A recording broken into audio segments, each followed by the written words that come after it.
the grudge with Scottie Pippen his whole life. What's been good, bro? Because when he met him at the Bulls game one time, Scottie Pippen brushed him off. Yeah. Yeah. So it's like I feel like it could be a like, but it's our like celebrities like obligated to like is that an obligation? Because it's not an obligation. Yeah. It's not an obligation. But like for instance, like you are him. us, all of us, we got a podcast right now. We on YouTube, we on IG. I don't like say somebody seen us. Say y'all got a video to 1 million people. I mean 1 million people know who you are. Right. You know what I mean? 1 million people can know who you is. They'll see you. They ain't just gonna run down on you and be like, damn, that's my nigga. They got a dope podcast. Right. They'll probably stand up like, not home and all that. It'd be like, but see, Like we did it. We went to the club the other day. Like nigga probably really wanted to fuck with us the whole night, and we was chilling because we was on the east side. We was at some little some little hood shit, and niggas probably wanted to say something. Nigga waited till we came out, and nigga instead of nigga walking up to us and saying like, "Well, that's nigga from Fat Nasty Podcast," he just like he stood off with his nigga and shit was like, "Hey, that brother from Fat Nasty Podcast." But you know what I'm saying? Like, parents, when they raise kids, they don't really like. How you guys feel about the phrase Pound Town? Pound town. Have you ever been to Pound Town? Yes. That's the question. Have you ever been to Pound Town? Yes. Who has been to Pound Welcome to Pound Town, and I'm your host, Roy.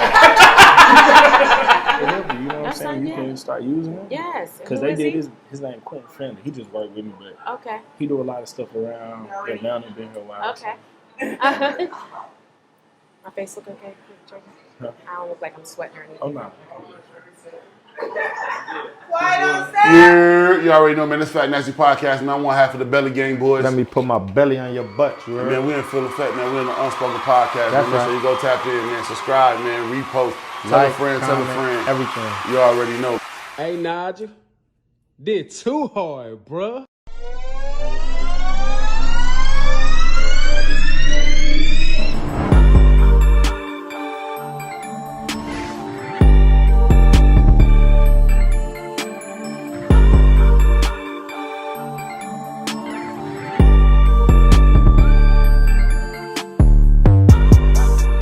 Shout out Nigel, shout out everybody here, shout out Unspoken. We in the A.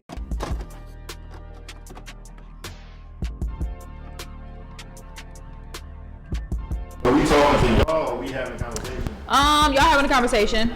So when you're talking, that's your camera. If you're talking, that's your camera.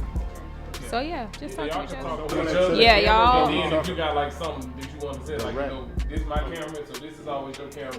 Okay, for sure. But we speaking amongst each other. Yeah, we speak amongst each other. All right. And we just bouncing back and forth. Okay. Indeed. So the topic is generational traumas. Generational trauma. Generational trauma. What generational traumas or curses need to be broken? I'll say that's a good question. Well, like I always tell my cousin, man, I feel like I had the cheat code for that because I grew up with both of my parents. So, you know, generational trauma sometimes that people like, oh man, my dad wasn't around and stuff like that. Yeah. So I can say that I had the cheat code. My mom and my dad was in my life. Mm-hmm. My father, I told this on our podcast. Me and my dad never had an argument before. Yeah. You know what I'm saying? That's really hard. We ain't never had no physical fallout or like, you know what I'm saying? Like, you know how niggas get into it, like, yeah, nigga, I just got into it with my dad. Fuck that nigga. Me and my dad ain't never been there before, so. With me becoming the father, I try to break that generational curse, like, you know what I'm saying? Like, be in my daughter's life, like, have her come up with 2 parents, stuff like that. Mm-hmm. You get what I'm saying? Because I feel like that's needed. I don't feel like you just need one parent. I feel like you need both. Yeah. So, you know. Like, people have a hard time healing from their past life or what their parents taught them was okay and what was not. Like, people have trauma in their childhood from their upbringing that they can't release because of what they was taught when they was young. So, like, being honest, it's a difference between getting a whooping and getting beaten. Like, no real shit. People, that's traumatizing. Like, that make me not even want to whoop my kids when I, like, hell no, find a different way to discipline them. Sometimes I need to ass beat though. No, but I see what you're sometimes saying. people get beaten whole time. You just thinking it's a whooping, and it's not. Like that go shit a little don't bit be too cool. far. Yeah, There's no lesson behind it. no lessons behind it. Other Because than like, that. what have you taught them besides beating their ass and leaving webs on them and bruises and shit? Where's the discipline coming in? I don't think we have as many family reunions as much as we used to. I don't think so. Yeah, I mean, because we just had our first one in Pittsburgh about 3 years ago, like a little right after the COVID. And I was like, literally our first one. Yeah. So to me, I thought that was pretty good because we don't see that as much no more. Back in the day, in the 90s, you used to see people with all the different color shirts and everything like that. But you don't see that as much. And not just because of COVID, but I think we just don't do it as much because some families are just really disconnected. I don't know. I wouldn't necessarily say that I'm privy to any generational traumas of my own. However, I do think in the Black community, I would say probably one of the biggest generational traumas could possibly be that Black men cannot necessarily show their emotions. And if they show their emotions, they're weak, which I feel has transcended into now the modern guy that we see now. Emotions, it makes them less of a man. When in actuality, it makes you very aware of what you're feeling and a more consonant. Ooh, let me not use that before we get to trying to be big words, but more of a emotionally healthy man that you should be when you of this age. Yeah. You know, we always had like, I don't know, I guess it's like the Black culture. Y'all remember like growing up, it was like, go to school, get a degree, and then you're gonna have the best job in the world, and then and that shit don't happen like that. You go to school, get a degree, and you be fucked up. Yeah. And you have to figure it out. Some money. Yeah. Owe somebody. Yeah, that's one of the biggest ones, especially in the Black culture as far as two-parent households, just as far as not even, it's so many different dynamics of it, like as far as with men and women, just how to treat a woman, how to be a man, how to carry yourself, whether with a woman, how to be loved from a man, whether you was just with your mother or your father. I was raised by just my mom, you know what I'm saying? So with that, it's like, and knowing she was a breadwinner and always like my attraction or certain type of woman, it's like, this is what I know of a woman. So it's like, what I do only complements what you have going on. Like, yo, you really gotta be, you know what I'm saying? Cause I seen that, and with all boys, you know what I'm saying? And when you growing up, you be like, cause I had resentment to my father, you feel me? Not understanding what really was until I became a father, you feel me? So it's like, once I had a child, now it's like, oh, I get it. Like, damn, you don't really be understanding as kids. Like, damn, why you pretty much like, well, my dad fuck that, yeah, fuck that nigga. I hated my dad all the way up until he passed. Rest in peace. It was like, I ain't have no love for him, you feel me, until after. And I'm hearing stories from individuals around, and they like, yo, listen, your dad was so-and-so, this and this and this had happened, but in the era where he was at, certain things you had to indulge in to even be considered that person. Cool was like, he just was a victim of it and couldn't break it. And you don't understand it as a kid until you in that position to be like, damn. Like, it was real, you know what I'm saying? So I agree, but like one way I look at it is like, what if the families are disconnected because like those generational traumas have been broken? Like, I might not want to be exposed to like what I used to go around all the time as a kid or see what I've seen because like the status may be broken. And I always feel like, for me, one thing about generational traumas is like, you can take the steps to like try and break them, but I always feel like generational traumas happen like a generation before. Yeah. Like, I feel like looking at like certain scenarios with families, kids that I've worked with in the past, because I've coached and stuff like that, like life might not look the same for them as it did for their parents, but I can tell by things that they've done by being exposed to more, like that when they have kids, like, okay, like they might not have the breakthrough, but they've seen what needs to be done to get us out of here. So I feel like a lot of people go through like certain things as adults to try and break generational trauma. To come from naming that though, like, just recognizing stuff. Like, I feel like I don't have any kids, but I feel like parents, when they raise kids, they don't really like tell them everything. Yeah. because they don't want to have to feel like I have to answer to my child. You know what I'm saying? Or they feel like they want to keep them out because they feel like they're not old enough to understand. But kids peak game. Like, they smart. They watch you. They watch your mannerisms. They watch how you talk. They watch how you interact with people. They watch if a whole bunch of niggas coming through their mama crib. Like, they know. Like, they see that. Like, and I think like the generational traumas is like the things that's like not talked about. That's left unsaid. That's let unsaid, right? And things that they might have been questioning their whole life, but they was too scared to ask their mama about it because they might get their ass beat, or you know what I'm saying, or they don't feel they can be able to properly communicate with their parents or whatever, like whoever they're raised by. And a lot of times, I feel like generational traumas and stuff that's, like you said, stuff that's unheard, that's building up. You know what I'm saying? And you don't really realize or understand how to communicate until you get older. Old enough to understand. I agree with you. I think you're right. It's a really good point because I never really thought about that. But yeah, I think that has affected the Black household. I think like in so many different ways. And I think because Black men sometimes aren't as emotionally intelligent as their counterparts, I think that just caused unnecessary rifts in the household in general. Agree. So yeah, I really do hate that for us. And I also feel like, to piggyback off that, I think that Black women, like, because I think another trauma would be like Black women and how we have to be head of household. Like, I think that it's push the narrative of like the angry Black woman and Black women are strong, even to the point where they feel like we don't feel pain the same as other people because we got to be so masculine. Right. And I hate that. And so yeah, I think that's just been passed down, like literally since the beginning of whatever. Like, right. Yeah. So it sucks. What trauma stem from growing up in a Black family? Ooh. Or Black culture, period. Right. Like, for me, generational curses. Like, the sisters don't get along. Okay. So I mean, that's the top thing. I don't know why it don't, but we finally come into common grounds and find an understanding on. Sisters at home. Sisters as far as like brothers, sisters, like sisters. Like sisters, Oh, like okay. Aunties. Okay. My mama, Yeah. my grandma, her sister. Yeah. Me and my sister, my cousin, her sister. Okay. Single Black moms making their sons their husband. Ooh.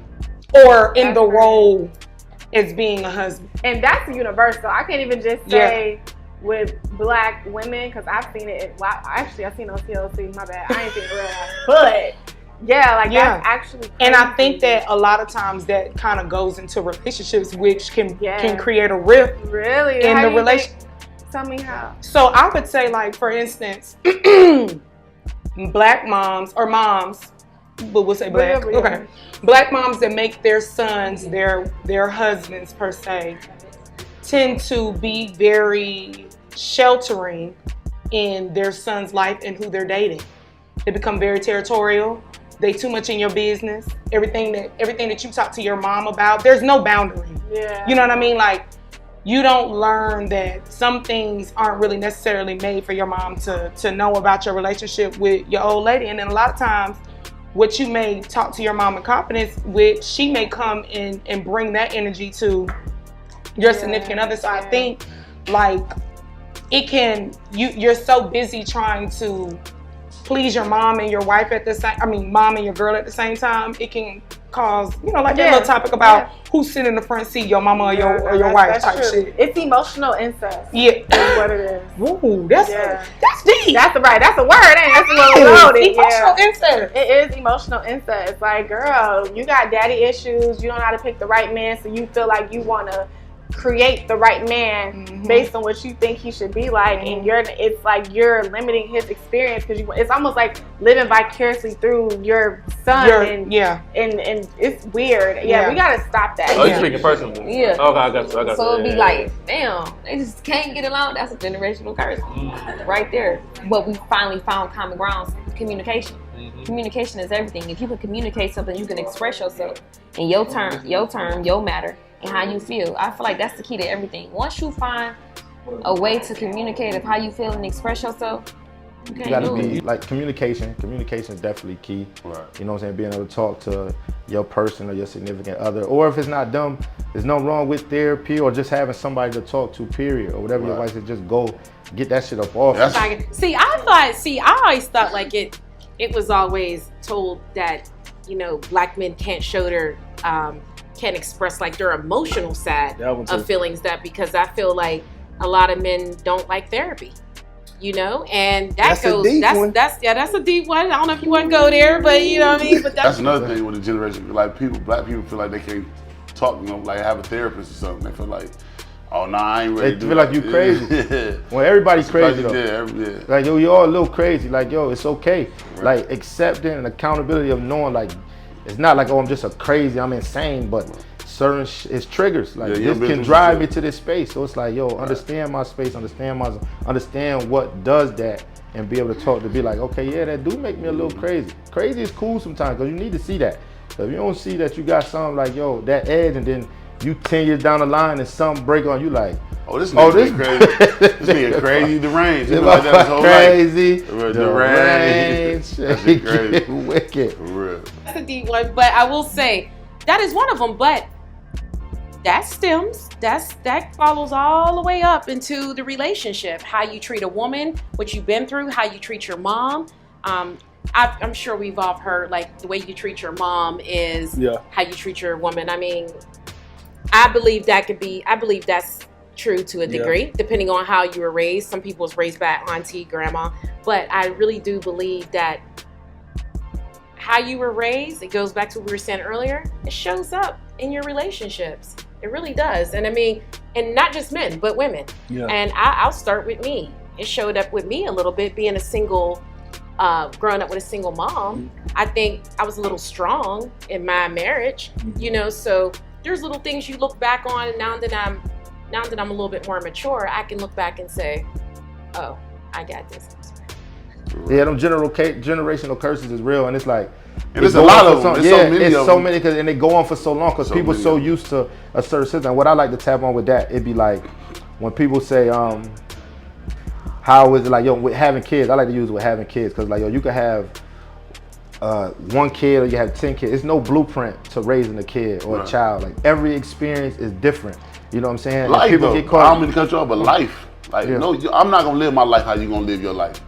So I can't tell you how to live your life. You might have to figure it out. Yeah, it's like, yo, every joint is a test. It's a trial, and you gotta understand and accept that. Like, yo, I can't sit here because we can have similar situations going on at home, right?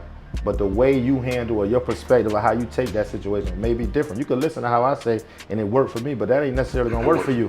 And then you go and try to apply that, and then say you apply it or what you heard from me, and it go left. Now you like, man, listen to this nigga Rich, man, I should have just did what I did. Now you feeling like, man, I knew I should have, like, well, just go your way. It's like, it ain't no right or wrong way to do what you do as a parent. It's like, yo, this shit is an experience every trip, like, cause every child ain't the same. It's like, they come into this world as who they are, and it's like, okay, they not the same. You know what I'm saying? You could try to instill this shit in every child. They might have certain morals or principles, but every person sees a shit a different way. Like I could look at a picture and say, okay, I see this and this and this on this picture. And you tell me, well, I don't see nothing but a flower or whatever the case is. You know what I'm saying? It's like, it's perspective, and you gotta respect everybody's perspective, you know what I'm saying? And be open to respect that shit. If you just stuck into way, that's a generational thing, being stuck in your ways. Like that shit gotta stop and end. It's like, and people sometimes be scared of it to stop because you don't know what's on the other side of stopping. You so used to it, it may have worked, but it's like, this just ain't my way of making it work. You know what I'm saying? Like, I just feel like black kids can't just be kids sometimes. Like, we gotta be in our parents' business. We know about life, like, lie to us a little bit. You know what I'm saying? That might be, that's another generational trauma, I guess you could say, like, putting your children in things that your children shouldn't know anything that you have going on. Like, at some point, there should be a gate to where your kids should be able to keep their innocence as children.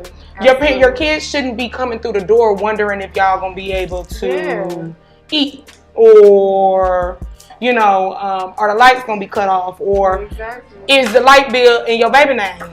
Oh, that part. I mean, like things like that. I think that does I guess looking at it now, when you think about it, there are a lot of traumas that can bring or transcend into relationships that, you know, can cause trust issues. Yeah, absolutely. You know, all type of things. So, to the same tune, I feel like those generational traumas about how you deal with emotion have like kind of screwed like these adult generations. Like Buddy talked about it on like tonight's conversation. Like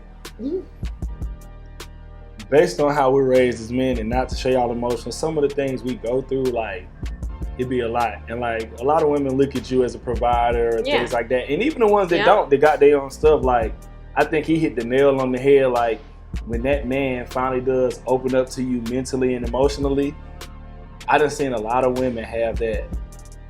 What the fuck? Oh, yeah. Like Oh, I yeah. ain't mean to. Yeah. But it's like, so like, I feel like, I ain't saying that to say that it's a negative. I feel like based on how, like you can be preconditioned based on generational traumas. For generations, this is how you need to handle yourself emotionally. As a man, you don't need to do this, you don't need to do that.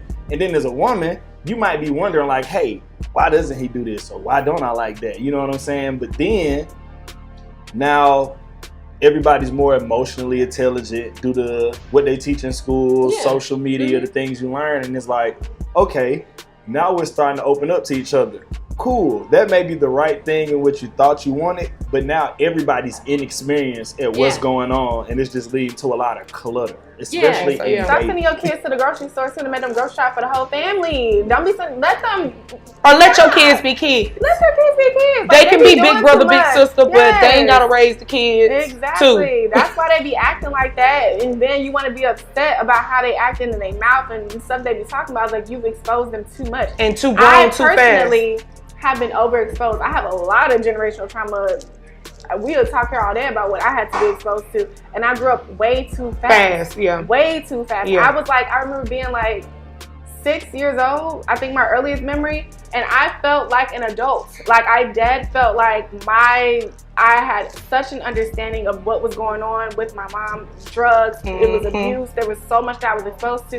I felt like I had real opinions about it, and I felt like I genuinely understood what was going on because my parents put me in that position, and I shouldn't have been in that position. So by the time I was 9, 10 years old, like, baby, I didn't live life. Like I didn't see more than what most of the people at my age saw. So yeah, like it's not cool.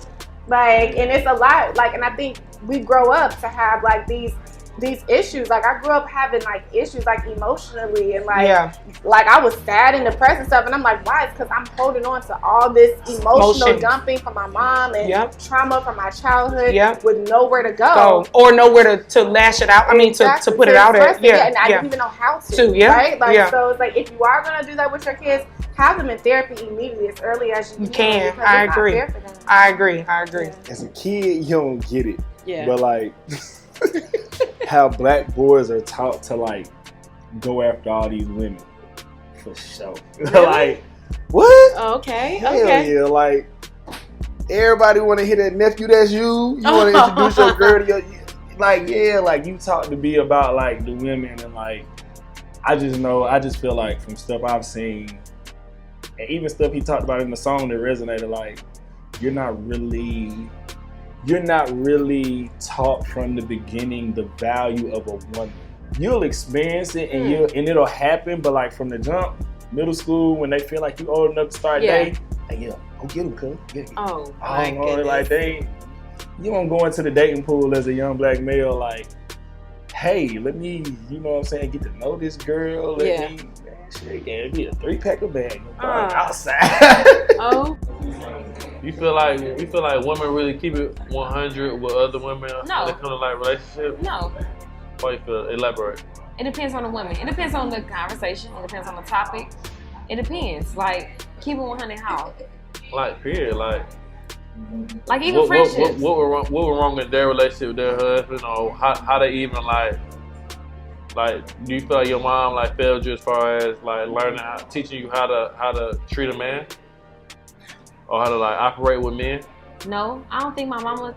Me personally, my mama. I'm just asking that. No, no. Well, I'm going back to the sisters. Like, okay. Like, do y'all have those talks? Do you feel like we talk, we communicated on everything. Do you feel like it's helped you, or do you feel like it's certain things that they help from you, or? No, I wouldn't say hell, but me personally, as a female, I feel like that was probably my father's job. When he wasn't there, he could have been. So that plays a big role as a woman, taking in from another man, knowing what you allowing and what you not allowing. And what you gonna put up with and what you won't put up with. Like my mama ain't tolerating nothing from nobody. No. She gonna close the door quick before she even have to explain herself. Me, I wanna talk. I wanna talk it out. I wanna figure out what went wrong and why did it go wrong. That goes back to having closure. Like, what was the point of that? A lot of parents is different, but you just gotta know the person. You gotta know who you're talking to. You gotta know who you're dealing with. That comes from mamas, sisters, aunties, grandma, whoever. Everybody is different. Everybody not the same. Yeah. So that plays another role. But trauma is something that you cannot grow if you still have unsaid trauma or trauma that you holding down within your heart. You gotta let it go. You gotta let it go because you can't heal from that.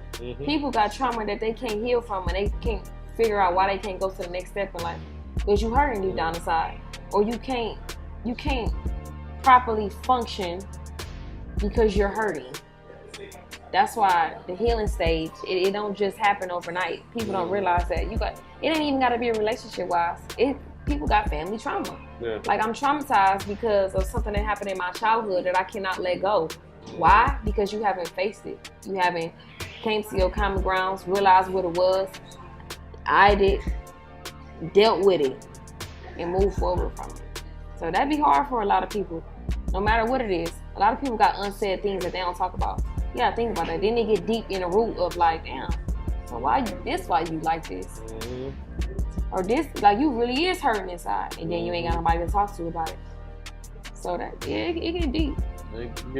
Definitely get deep. You know what I'm saying? So like that too, having both parents, I feel can be a journey, because like when you grow up and you used to certain things, when you taught like red is red, blue is blue, it's like you stick to that. You don't really get outside of, especially if you don't experience a lot. You just you just stick into what you know, you know what I'm saying? And you just carry that on, not even knowing you carrying it on until you find yourself, and the average person don't even really find themselves, you know what I'm saying? To know like, all right, I gotta switch this up, I gotta do this and do that. That's why you having your dad, for you to be like, when you be telling me that shit, like, yo, I never argue with that, that's fire, you know what I'm saying? Like, yo, to not have an argument with your dad over all that, that's different, you know what I'm saying? Cause I go the conversation me and my dad has like, nigga, what?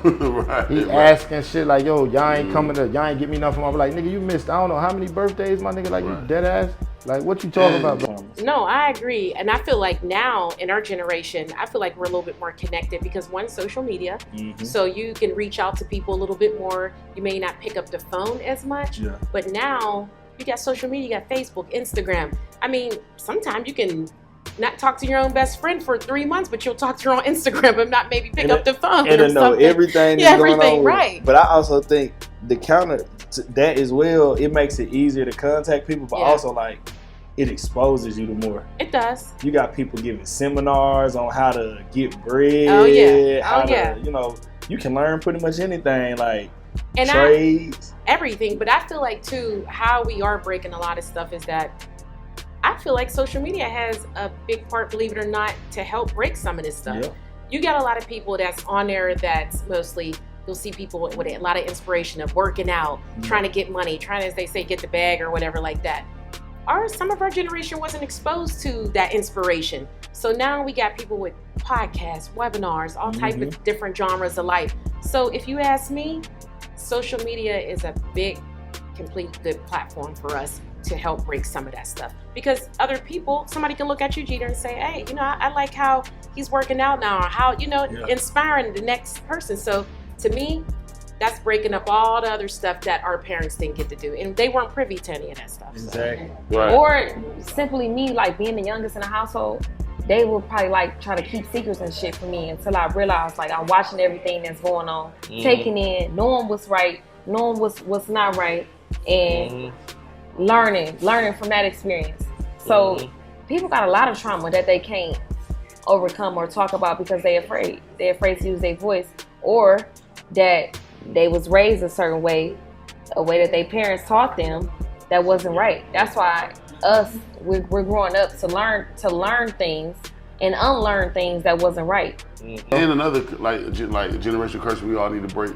I feel like men need to cry sometimes. Like men need to men need to go into their own place and let that shit out. You're human. Like I said, I be in the podcast real heavy. So I watched Brandon Marshall. So he got twins. Shout out to Brandon Marshall and I Am Athlete. He got a boy and a girl, they twins. And he was like, with a girl, like a girl can fall down, you gonna go brush her off and tell her to get up and all this. And with a boy, he's like, man, get your ass up, man. You ain't supposed to be crying and shit like that. So it's like, I think that shit is still the men so much. Men feel like they can't cry. Like they feel like they gotta be tough all the way around the board every day. You know what I'm saying? So when you find that significant other or that woman in your life or that person, whatever that is that's gonna be in your life, you have to be able to open up and have conversations with them. Communication is key. Yeah, communication. You know what I'm saying? Because if you can't do that, then you're gonna be sitting, like I said, that's a curse because they feel like, oh, men run the house, men supposed to be able to hold it on. Nah, you gotta sit there and talk to your significant other. If not, you're gonna be fucked up. Yeah. Even with, just to go back to what you were saying about the black men in the household not being able to necessarily show their emotions, I think that comes with, like you said, it does bring a rift in the family, and even with potentially like they endure so much that they channel and hold in so many things, and men can compartmentalize. Men can do that better than women can. Yeah. And with that, they then kind of like are sweeping things under the rug as they're happening and not realizing that those things need to be talked about, and then maybe one day they end up blowing up and the counterpart or the partner is like, oh, what happened? Because I missed it.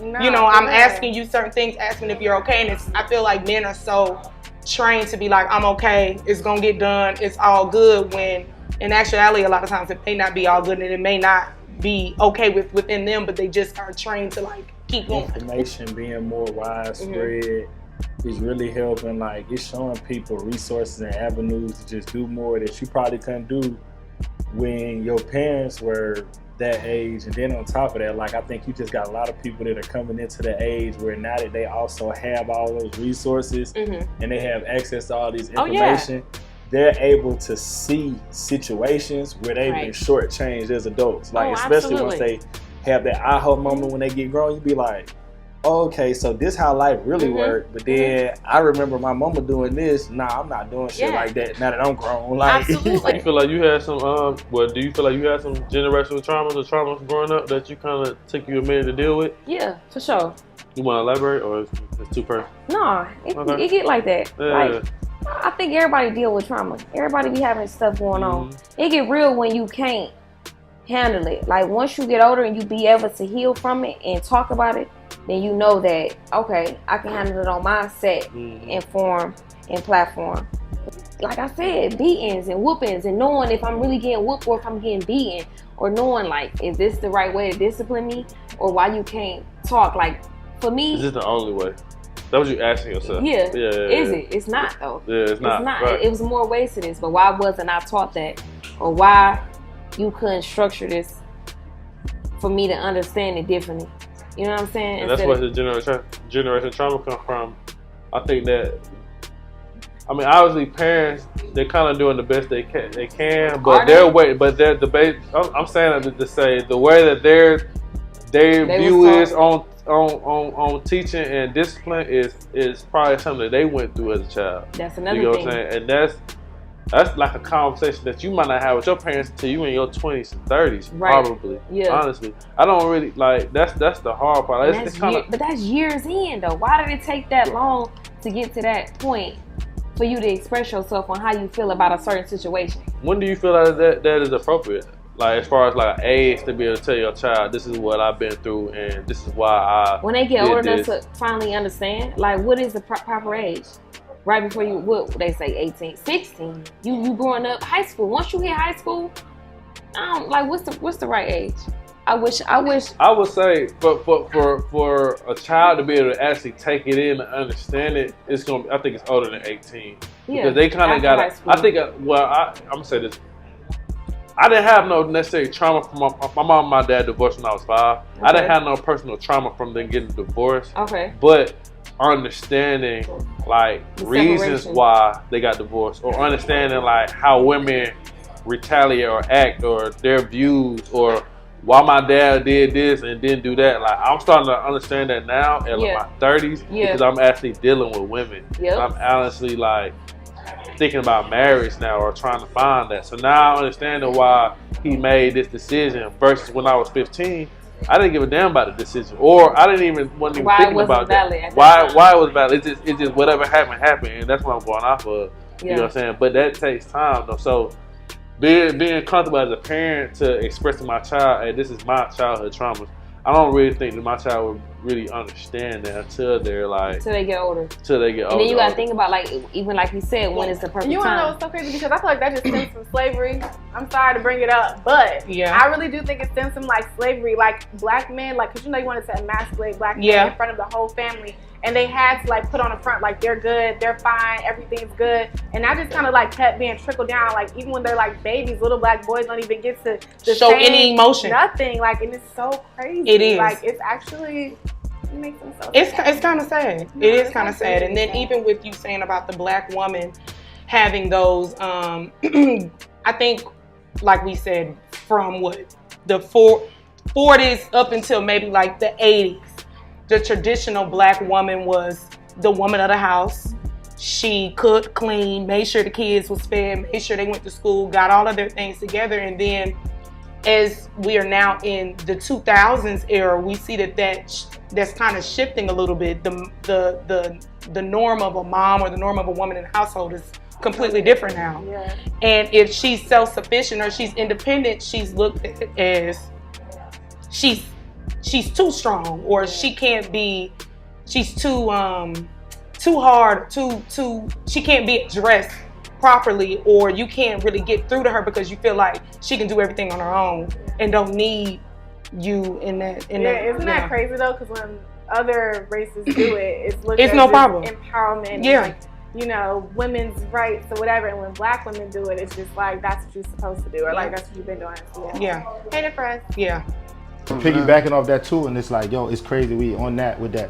They did an episode prior watching this, and it was like, you create a safe space for your partner. You feel me? It's like, yo, you have to be comfortable to want to talk about that, because a lot of times with men, if you come in and you being somewhat soft or you vulnerable, certain women may not look at it the same as versus being like, okay, yeah, I'm speaking to you because I just want to let you know how I feel. My perspective was, it's like you come off away.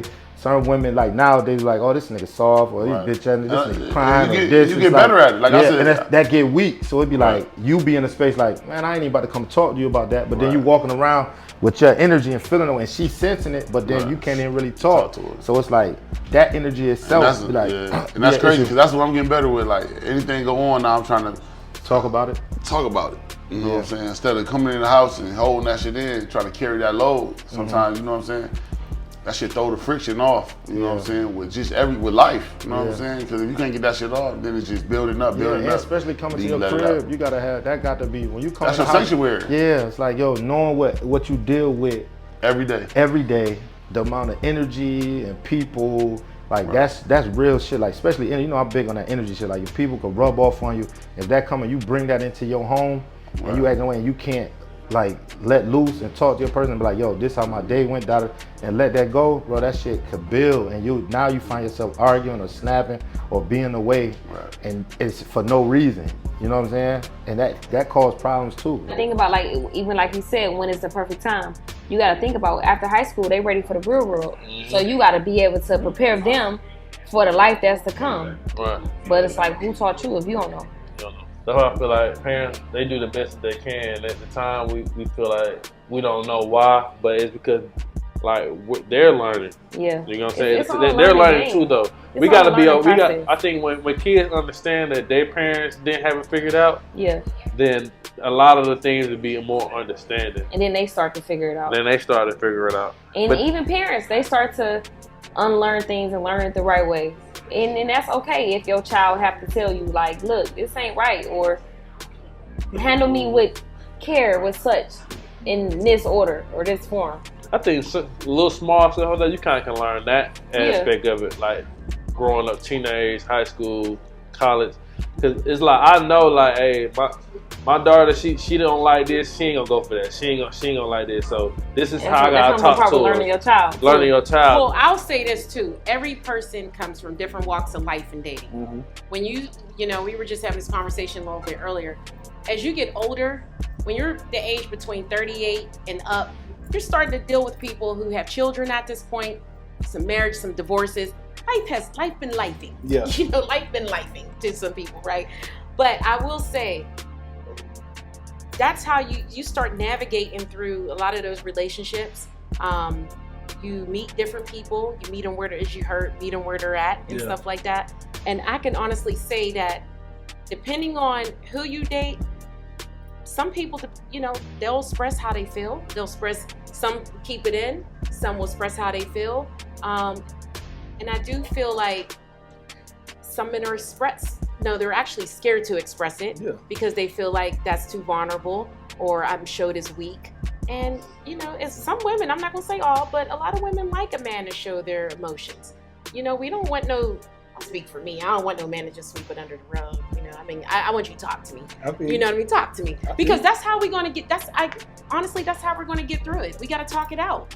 And this goes back to the question of, you know, the traumas. Yeah. We have to talk it out. If we're not talking it out, it's not getting done. You don't what's care generational trauma? Like what's generational trauma is something that it carries on. Like I don't, like I just said earlier, like because of how I was raised, this how I'm raising you. Yeah. And because now you're seeing how I'm raising you, you gonna raise your child the same way. The same way. And nobody's coming to a solution on whether we was right or wrong, this and that.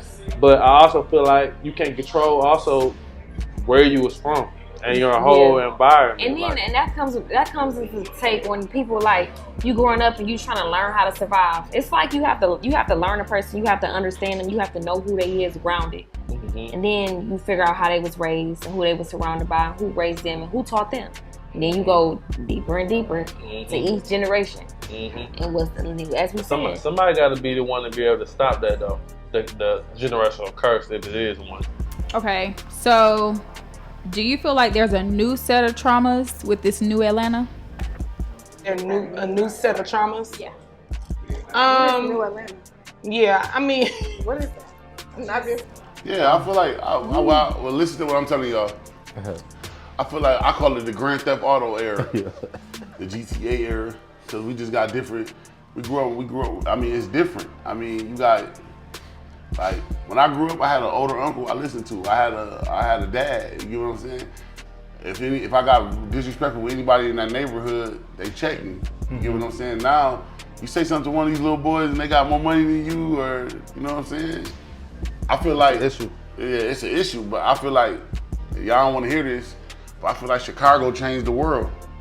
Like, when they gave Chief Keef he was 15 years old, and they gave that boy $1.5 million to talk about how to spin, we in a whole different culture. Yeah. It's just different. I wouldn't necessarily say, like, there's a new set of traumas with the city. Like, City Girl era. Okay. That's starting a new set of conditioning, maybe? Yeah, between maybe like the mom and daughter dynamic.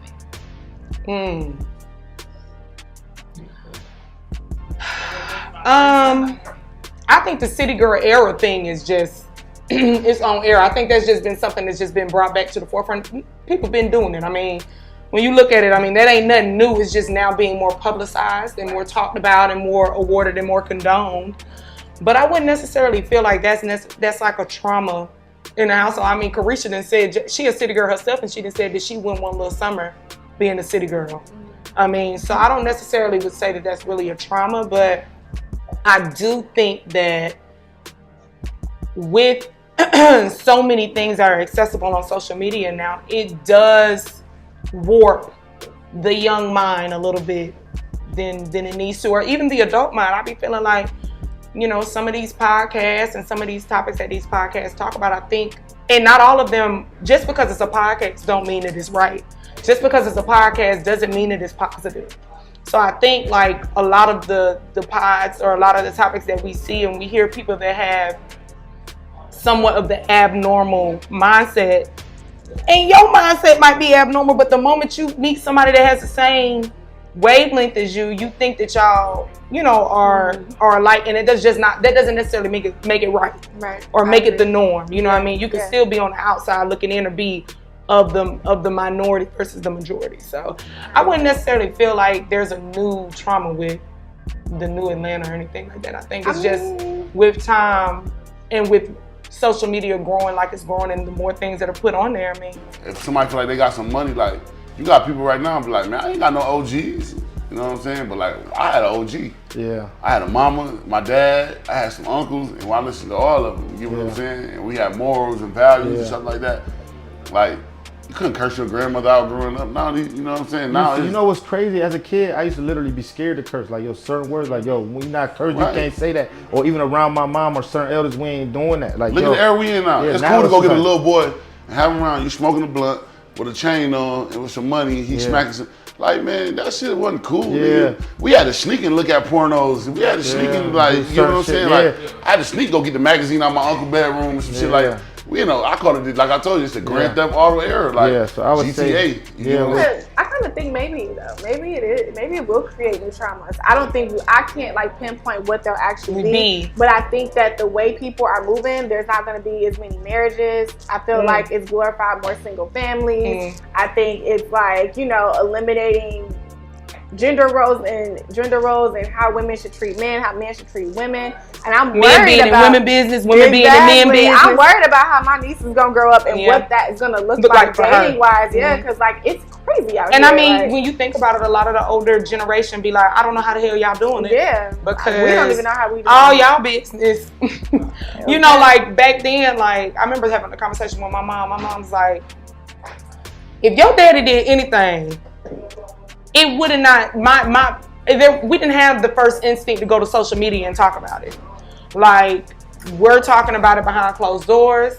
Don't nobody in our friend group know about it for real.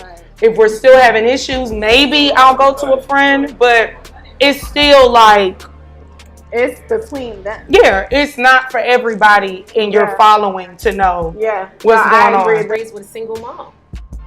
You know, I was married before, and you know, there's different things I would do different going forward in the next relationship. But I feel like anything that was past, and I think we all have some underneath unseen past trauma we maybe dealt with. Maybe one may not be as much as the other, but we all have it, you know. But I would feel like it goes back to basically relationships, getting better relationships. Like the way we were raised shows up how we are in our relationships, marriages, relationships, all type of things. So now we got to work. Now there's attachment styles. There's different things. So we're breaking those things. We're listening more. We're paying attention. Like again, this goes back to social media being part of breaking some of that up. What you think? I agree. The most important part though. But do you feel like, obviously it can come to an end, but when is it gonna come to an end? When is the trauma gonna finally end? When can the trauma end? In the grand scheme of things, we done seen how our parents react to their parents, grandparents, and stuff like that.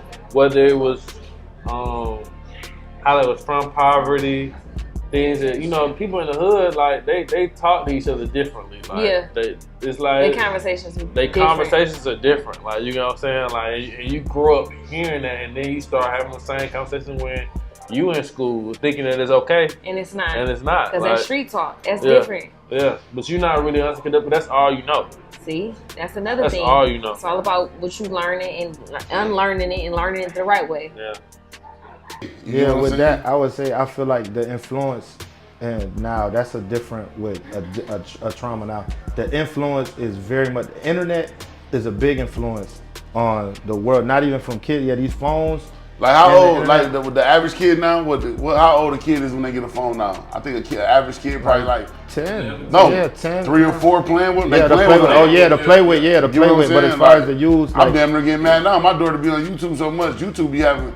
I'm in the car the other day and a Sukihana song was on there, like eating nigga ass. I'm like, hey man, switch that goddamn phone. You know what I'm saying? And it's just and like it's so it's right there for him. It's accessible for him. We live in that era now, like where everything is accessible, like for a kid. Like if you buy, like most parents buy their kids tablets, buy them phones, and when they get them, they can do anything with them. So like coming up in our era, shit, niggas had beepers. But back then we didn't have all that though. That's what I'm saying. All you do is just text. You can just text, call. Texting might be too far. Maybe play snake on them motherfuckers. Even the influencer parents who exploit their kids, I feel like I'm ready for their tell-all book, and I'm ready for like them to come out exposing their families. Yes, as they get older, they're gonna be sick. I would be so. I cringe now. I used to kind of like it, like Ace Family and all this stuff. Oh, when you think of I was eating it up. But then when you think about it, them it's now, actually weird. Yeah. Like even when my niece was born, I posted my niece so much they thought that was my baby, and then like at one point when my following got to a certain point, I'm like, why am I posting a 2-year-old so much for what? Yeah, you know what I'm saying. Like, why do you need to see that? Yeah, and then it's like, why was my thought? And why is it your business? Right. And it is almost like even when you think about the Jamie Foxx thing. Yeah, people talking about Jamie Foxx now. Like, you know, everybody was out here putting their condolences out for Jamie Foxx, and now this nigga out living life, living lavish. You see him out now. He look well, and niggas like, so he didn't want to tell us thank you for the condolences and the prayers. You know what I mean? It's almost like we're so in everybody's business that we feel like we're entitled to everybody's business. Yeah. There was something where they be like, you be getting emotionally tied to like people that you never don't knew, know, which is so weird to me. But people do that. Yeah, it's really weird. People be doing that, and I mean, when you think about it too, like even some of like the YouTubers that get some of these people through their hardest times, which is good. That's in a good aspect, but those people too, like. My best friend is a YouTuber, and she has to be damn near careful of what the fuck she posts, because like even leaving out of her house, she has to blur her background because she don't want nobody to know, you know, where she live at or gathering what city she in, or you know, people get weird with shit like that. People get very weird and upset. So yeah. Especially like you said, as it relates to relationships, like what you saw when you grow up, how you were treated, how you were raised, like that impressions on you, and that's how you move when you become an adult. Yeah. And you start dealing with, you know what I'm saying, dating. That's so, right. Like, I feel like that plays a big part in it. Like, and that's one reason, like, I talk to a lot of people and like my household wasn't perfect, but like I grew up in a 2-parent household. Yes. So like it'd be a lot of stuff like I see when it comes to generational trauma, like I couldn't relate to. But I see how like my parents were raised and the difference in their background, and that's why I truly believe like generational traumas are like meant to be, are like you get where you can go based off of like the generation ahead of you. Cause like I had a 2-parent household, my parents did well, but like I feel like I was able to reach a different plateau because I saw stuff they dealt with individually and together, a lot of stuff, like the highs and the lows. But like I feel like through the midst of that, like I look at like stuff that they didn't get to do, and then everything that I was exposed to, and where I am now in life, and it's like, wow, like okay, I get like certain stigmas or things that aren't going on anymore. Like I get that because of like things they did. Now I'm able to like excel. I mean, I'm the first one in my family, well, intermediate family, to graduate with my master's degree. And my mom, the further she went was getting an associate's degree. Yeah. But my dad never got a degree. So I was the first one in my intermediate to go for higher education. I broke a lot of like things. I'm the one who started our first family reunion. This goes back to what I was saying at the beginning. You know, we gotta have our family reunions. We gotta get that back on, you know. We can't use COVID as the thing no more, people trying to be around. We gotta get us back to some type of connection. Y'all pay for some of y'all folks to get them family reunions. You know, Pookie and them on welfare, man. Shoot them the bread. That's right, exactly, right. Knowing that, knowing it and knowing this is not right, and being okay with the change though. See, I think that be okay with that change though, you gotta get out of that environment though. You have to. That's where growth comes in. And you finally learning yourself and knowing what you accepting and knowing what you're not going to accept. So whatever you're not going to accept, you're not going to intake that into your children from what your mama did or what her mama did. So it's a learning game. This all is a learning game. This life game, it's a journey, and it never stops ending. You learn things every single day of what's right and what's wrong and what you're not allowing and what you is allowing. And adding to that, what I felt added to that, why I feel like, because nowadays, honestly, you see more black men or men in general being more of fathers, like they in their kids' life more than it was when we grew up. But a part of that back then was this phone, like, yo, me growing up without my dad, honestly, like it was out of sight, out of mind. So when he out doing whatever, but if I called my dad, if he could FaceTime me back then and be like, you know what? This little nigga look just like that. Where you at? I miss you there. He like, you know what? I'm going home. Right. Like, I'm gonna go see him or I'm about to something. go see or do something. It's like, yo, when it's out, it's like, So it's okay. a different, it's a yeah, different it's like, yo, there. so it's a certain a way that it did help, but it's like, it's still, you know, that come with that shit, bro. Right. It's like, it's good if it's used or abused, it could be bad for you. I just feel like now, but like you said, the curse of this era, I feel like we're exposed to too much. I feel like they get to see too much, like, you know what I'm saying? Like, every day. Okay, so let's take it back. You mentioned something about therapy. Yeah. Is therapy necessary to help break these generational traumas? Yes. Yes. We're gonna do this, because like I said, like the average parent that has to work, and that's a single parent household, because most of them are, what they spend? Your kid get up in the morning, he leave at 7. He go from school from 7 to 3, 4 o'clock. Then he go into an after school program where he doing football or even if he come home, he go outside for a little bit. If they outside kids, this always happen. Your parent probably spend 2 hours with you out the day. So in between that gap of them 12 or 13 hours, he be with his homeboys. He with somebody that's trying to figure it out. That's what they say, like, yo, them sayings be so crazy. Like, yo, if you hang around this one, like 9 millionaires, you'll be the 10th one. It's like, yo, if you outside and your friends, you be wondering, like, yo, I know how I raised my kid at home. We do this, but yo, at home, you want to be like, okay, like I said, we were scared to curse you around with your parents. You this kid. You want to be, I got love and respect mine, I never did. But when you outside and you with your guys and your friends or whomever, you got to stand on you your doing own. what you doing. Yeah, you know what I'm saying? You it can't out. look like no son. You can't look like this and that. You trying to stand on that to be who you are. Finding yourself. Right. So if your homeboy saying, look, man, we about to go over here and we about to do this. This is our first time, and we're gonna steal this car. Oh man, I don't want to do it. Then you gonna be like, I'm like, oh man, you get exiled. Like, now you the outsider. You in the neighborhood. You can't go in place. So you like, I gotta do it. Right. And you know you was ready. You get everything. You could be around, and it be the kids who get everything. Your mama do everything for you to try to make sure you okay. But you on some like, I just have to fit in with my peers. Right. I gotta chill. I gotta do this. I gotta be around. So like, yo, y'all want to do that? All right, yeah, let's go do it. Versus be like, yo, nah. Therapy helps. I won't say it's necessary. I think some people can come to their own self-awareness. Yeah, I think therapy can be a useful tool though, but I don't think it's like required to break a generational trauma. I feel like in the end, like being exposed to something different, but ultimately like you doing what you want to do is always gonna lead to whatever actions you go forth in life. Sometimes you might need that push or be exposed to something else, but I feel like therapy can be a useful tool, especially when you're trying to figure things out and navigate stuff, and especially in relationships. One thing I'll tell you is you wanna express your emotions and stuff, but fellas, sometimes when you're mad at her, before you cuss her out, call that therapist and tell them why you mad. And sometimes what you realize is like, just because you said that shit out loud to him, you don't even care no more. Exactly. Like, oh shit, I'm glad I told it to you. It really ain't that big a deal. Yeah. All right, what's the copay? Like, you straight? But yeah, it can be a useful tool, but I don't think it's necessary. But it can definitely be a useful tool. So I was gonna say, like, so talking about generational curses or traumas and Atlanta culture, like, what's the connection between the two?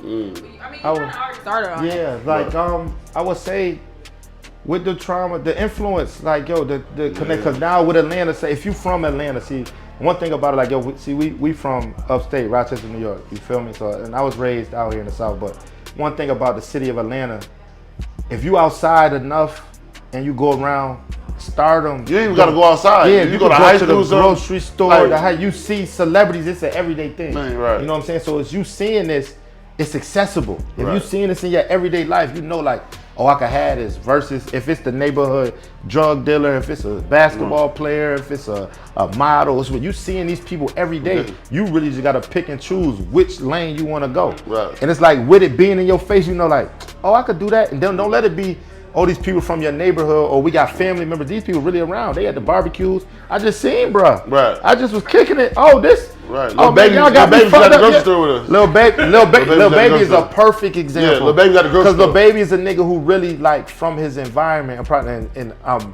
much success to him, and he did it. He came, but he was literally outside, like, and was one of them. And now every child who come from that, who's around it, and he still go back to his neighborhood. They see that like, oh, y'all got me fucked. I'm not working no job. I'm not like going. Wham. I could do that. Like Wham is the one. one. Even though he paving the show different ways, but it's like, all right, I will rap then. I'm a rap. Right. But then when I rap, I gotta stand on my rap shit because like Wham always been a silent. Let me ask you a question. So because like we had this conversation the other day, like where is rapper at for like the totem pole? Like, is that like that's like the end off, like man, like, you know what, nigga, I can't get no job, nothing, nigga, I'm about to rap. Is that how rap is? It's like, it could be both. It could, because for one, it started off with, Atlanta got plenty of rappers. Right. And it's like rappers who ain't just mainstream, it's like, Atlanta, you could be hood rich or a star within your city. Right, so it's right. That's what Atlanta, that's why Atlanta's so dope. Yeah, some niggas live with like, oh, if I could come and get some money, provide for my hood, do whatever, like I'm cool. I ain't gotta be mainstream, I gotta be that superstar. I could do this and still be able to move. Atlanta's a big city. You could still enjoy and do certain things and enjoy life here within for people who don't really know what else is out here. My blueprint is the God, you know? So therapy, talking it out, even if it's not with a therapist, I do feel like talking it out with somebody. Yeah. I do believe when people sweep stuff under the rug, you can only sweep so much under, and somehow it's like a pot that's boiling. You put a lid on it. Eventually, it's going to spill over. It's going to blow off the top. So that's going to show up in a relationship, personal, work, self-development. Oh, trust me, I've seen them a couple times through dating. Okay, so just like but I will say that I do feel that, no, it's not the end all be all, but I definitely feel like if you're open to it, go get it. Yeah. Because I feel like that is not, I think it's just an investment for you. And not even just so much for a relationship, but for you, because it starts with you. That's where the personal development. I mean, I do it all the time. And, and I'm, that's part of who I am, because that's bringing a better value to myself, and I can be a better value to you, my friends, my family, and my relationship, you know? So yes, I think it's necessary to a degree. It's all about, to stop it, I think it's all about communicating. How we was raised and what we go through a lot of times kind of dictate how well we communicate, or if we do that at all.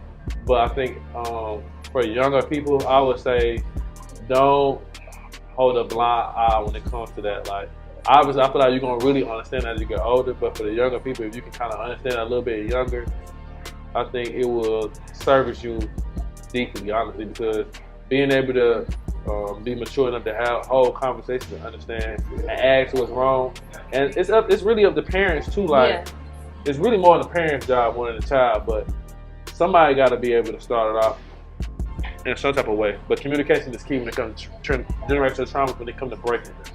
Yeah. How has this living in Atlanta helped shape generational traumas and curses, and how has living here been able to break? Ooh, I'll let you go first. That's a great question. I love that question. Thanks for unpacking that. I'm from Pittsburgh, Pennsylvania. I'm an interior decorator, and never in my life, I've always loved design, but I've never in my life thought that I'd be doing that, right? Maybe a little plug, but So, but I just said, but I can tell you, I didn't move here for the moving to Atlanta thing. Mm-hmm. I didn't come here thinking that, oh, everything's gonna be handed to you because you're in Atlanta. I came for just new change. HGTV is what actually inspired me, but anyway. But I can tell you, it's changed a lot, and I broke a lot of generational curses, different things. I started my interior design small business, and on top of that, I was scared moving here, and I did it scared. I'm still doing it, but through God's grace, it's just been good. And I feel like when you feel like you're by yourself when you move somewhere, you start doing things there's things that come out of you that you didn't even know that was in you. You start networking more.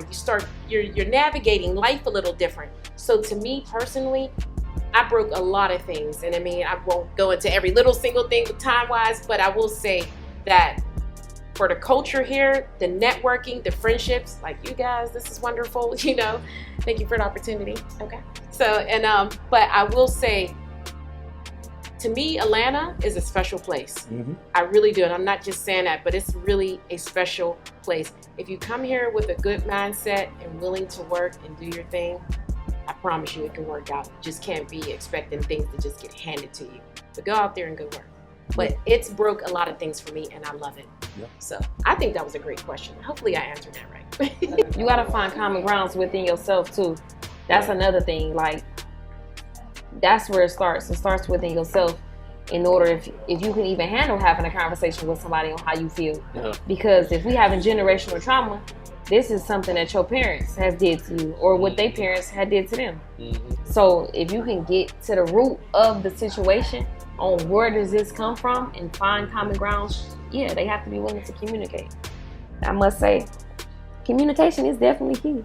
And I finally learned to use my voice, and it brought me out of a lot of rooms that I was closed in by myself. So ain't nothing wrong with that though. It helps. It helps if you use your voice. A lot of people was afraid to use their voice, but for those that's afraid, I don't know. They need it. Sometimes people need an outlet. Like, they don't have nobody to talk to. You be wondering why people be suffering because they traumatized of some shit that their parents did. So you gotta communicate with them. Write it down. Write your thoughts down. Express yourself the best way that you possibly can. People do it in the music now, and they talk about it. I feel like we can break them. You know what I'm saying? That's what the new day age of. I call it. This is 23 years. This is Jordan year. We could break a lot of them. Like, even with parents, like forcing your kids to go to college. They might not want to go to college, man. Find them a trait. Find something that they really love doing. You get what I'm saying? One of my things is gonna be with the fathers. Make sure you and your kids' life, even mothers. One of my things I'm gonna promote probably getting married early. You know what I'm saying? Promote Get married that early. Yeah, you know. Like what? What do you mean getting married? Like, you know, people wait till they get 40 and shit like that, man. What's early though, gang?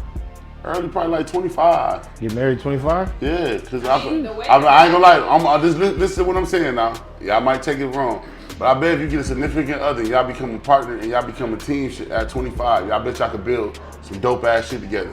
I'm just learning that now. Like, when you get with somebody that you can build some shit with, just think about it, we waited till we 40. Maybe what we did that shit when we was 25, like started a family and y'all building business and shit together. Look where you will be at. You get what I'm saying? Yeah. But like I said, I ain't gonna say that because, I'm saying that, but it's no right time for nobody. Everybody else's life is gonna be different. You get what I'm saying? So that's another generation curse we need to break. Like, don't try to live your life through nobody else's life. Your life path and goals and everything is gonna be different. That's why I say, like, so college might not be for your kids. They might want to do something else. You know what I'm saying? Don't let them go waste 2 years of college money and then they be in debt and you can do something else. You know what I'm saying? So that would be some of my tips, I would just say. Okay. In conclusion, generational traumas are real, as we can see. I guess, us coming on this topic, I didn't think we thought about it. We really didn't know, but as you think about it, there really are a lot of generational traumas that are passed down, not purposely, but unknowingly, doing things that you just didn't know would be such a big issue as you get older. As a child, I think everybody, when you go through traumas, you don't realize how those things can become a problem when you become an adult. Yeah, and I don't even know if you realize sometimes how it snowballs. Like, I don't even know if you realize you're passing it on. Like, sometimes you think you're better and you're actually just as bad. So yeah, I think they're very real, very prominent. I do think that, it's in Atlanta too. We got a new set of traumas coming out. We don't know what that is. But holla at us in like 5 years, 10 years. We'll be able to talk about something. You know what I mean? Yeah, so yeah, just stay dangerous, y'all. Like, that's all I can tell you. I don't know. Oh, okay. A lot of people that I meet aren't from here. Great for them. Like, coming here, seeing the black culture, black excellence, the city being run and officiated by black people, despite whatever you may think, like, it's thriving. You know what I'm saying? Like, they get to see us on a platform that they've never seen before, and from people that have come from here my whole life, being from here and seeing people that migrated during Katrina, coming back after college, meeting people that have moved here. Like, it's been an eye-opening experience, especially for melanated people. Like, yes. They get to come here and see things, and not only is it a city where you can come and see something different, like I said, it's also opportunity here. Right. As a black person, you can come here and make top dollar. Right. Like, being someone that's from here, if you're born and raised from here, this would be my advice. This is what I did. This is what somebody gave me. Once you are born and raised from here and you're of the city, get the fuck away from it. Somehow, some way. Like, I feel like being born and raised in Atlanta, and my upbringing was a little unique. Like, my dad moved a lot of places. I was up under him a lot. I got to see a lot of business interactions and transactions as a kid. He was an accountant. He worked very high up in the university level. So like leaving Atlanta showed me Where did you go? Mississippi. Oh, okay. But not just Mississippi. Like I've been in North Carolina. Okay. Like just leaving the city and living other places. Like it shows you how. I feel like somebody from Atlanta could go anywhere and adapt. Oh, that's what they And said not earlier. only adapt, like be Make it, successful. yeah, Yeah, make because it. like you have that pace. Especially like some of these young kids, it's getting back to that, but like you missed it that era after Ray Lewis and clubs started closing at 3. But like I came up when you could stay out till 6 a.m. So getting used to that pace, the speed of the city, then going somewhere else where it may not be as fast. Or even if I went to New York, where I visit California, it's like leaving Atlanta, you understand how everything else adapts, but you still have that southern charm that draws people to you. It allows you to control a lot of situations. You're more charismatic than most people in other areas. Like, it's a special breed if you're born and raised. The issue I see is like I leave and I come back, and a lot of people I grew up with in the city and stuff, they never left, and you get caught up into like, I'm one of them, but like, What brought you back though? I mean, like what brought you back? my wife brought me back because she was from Mississippi, so like Atlanta was a destination for her. For her. And I Okay. never mind coming back to the crib. I'm Okay. pretty. I mean, I ain't that guy, but like, I'm pretty. Well, you know what? It's always it's always different. Like, I'm not from here. I'm from way up north. So it's always going to be a little different when you're not from that place, right? So you're going to have a totally different light of it. Like, you know, and some people like, why you want to move here? And I mean, but that looks different to you because you've been here all, you know what I mean? So to me, I've been here over 8 years, and it still feels like a vacation. It does. I mean, like, I live so far out the city though, so when I come in, it feels like that's where I get my entertainment, do all my shopping, whatever. And it's nice to come home. So I don't have to experience all that traffic Atlanta life, but just to say all that, I believe that to tie all that in with the culture and breaking curses, I think it's good for anybody who's from different walks of life that move here and learn how to put your feet in place to network and connect and go from there. I could kind of piggyback off some of that. I would say in conclusion to generational curses, I would say definitely nip in the bud, but the bottom line of it all, I would say, is to live your life and your truth. You know what I'm saying? Regardless of how you was raised or what you was taught, find yourself and live for that. Like, find your purpose and live in your truth and your purpose to do what you need to do, because that's what's going. Because once you do what you're here to do and you're sent for, it's like you could end a lot, and you will open the door for other people to think on their own, so they won't continue them generational curses and things. You know what I'm saying? And then as far as with Atlanta culture, with the influence, just have a mind of your own. I like the Atlanta culture. I ain't gonna take nothing away from it. Have a mind of your own to where you can be influenced, because take influence to build your momentum up but have still an idea, your own identity. So it's like, you could be influenced, because that comes every day. You could be influenced in any type of way, but still have a mind of your own to make your own decisions on what you want to do. You know what I'm saying? Because it's a lot of influences out here, no matter what it is. This Atlanta, Georgia, like everything going on, especially when you're in an age of the nightlife and you start experiencing Atlanta lifestyle, it get real wicked. So definitely do. So identity, finding yourself, paving your own way, and believe in yourself, man. That's what I'm on. I'm a firm believer of that. You know what I'm saying? I feel like anything possible. Like I said, find somebody to talk to, man. Because like I said, man, we all don't got to figure it out, man. Hell no. It ain't no blueprint. Nobody got to figure it out.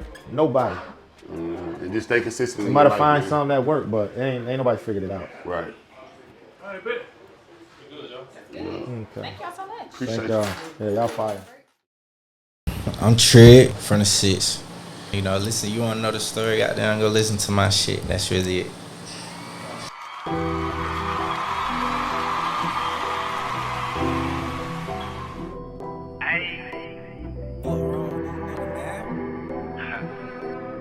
Welcome to the world of Lennox.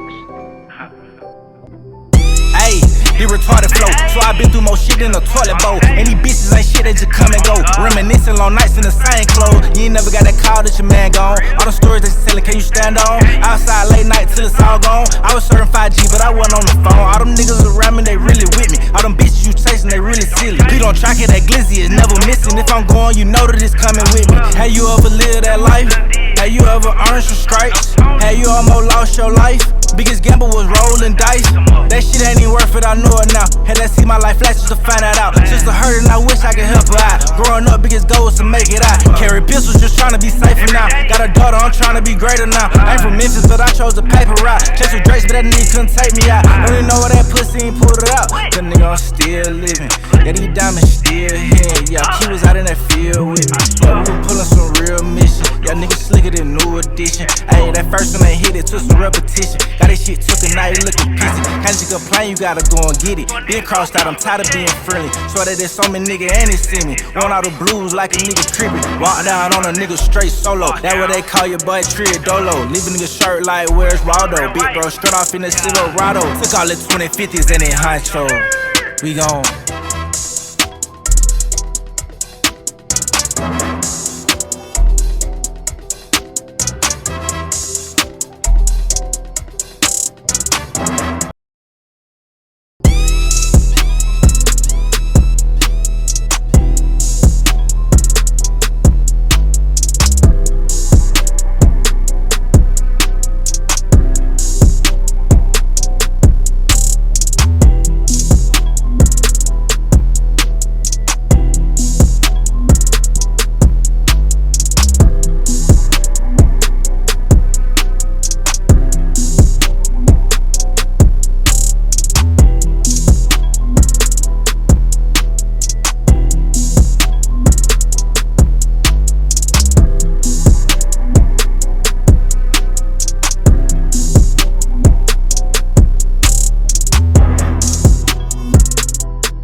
Shout out to my boy G. This is what we drinking on G Doritas. Make sure y'all get y'all some G Doritas, man. Hit my boy up. For real.